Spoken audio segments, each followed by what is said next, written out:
this is a methodology that can apply for pretty much any problem, any place. So, although in this case we're talking about violence against women in the state of Veracruz, it's a methodology that can also be used for cancer cases in the state of Sonora or street children in the city of Guadalajara. But it's the same methodology. In our case, we're trying to see how we could all use all of this information to develop public policies in Veracruz.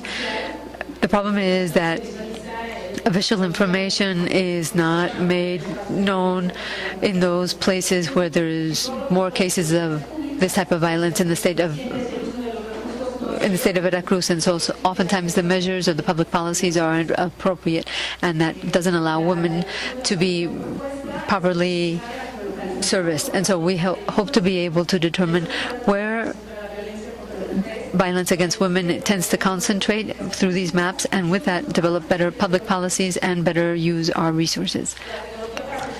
The technology to be used would be geolocation,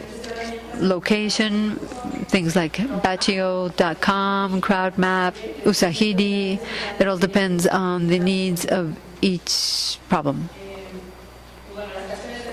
The follow-on actions are, first of all, to create a strategy to update and maintain the maps by determining who's going to be responsible for doing so, training that person, and following up on everything. We also have to develop a database with that type of information based on the official information developed by the law enforcement authorities here in the state of Veracruz, or by also monitoring the media.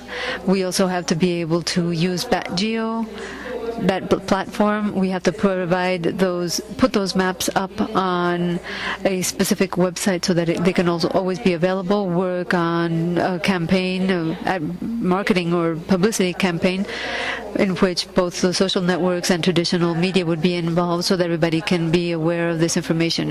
This information would therefore be provided to both decision makers and the general public. Update the maps, and we would have to develop a atlas of violence against women in the state of Veracruz by concentrating all of the information we already have. Measure the impact of the creation of the geolocation initiative. For example, if the public policies were implemented once we were able to identify the parts of the country that are most affected, and we would do that by monitoring the media and also seeing if we affected the legislation, and by updating the official, and by seeing if the official databases have changed and have been updated. We also have to define the budget for the project, and we also have to have a timeline so that we can determine how we're going to work. And lastly, can you hit that link, please? That's an example of the maps that you can develop with these technologies.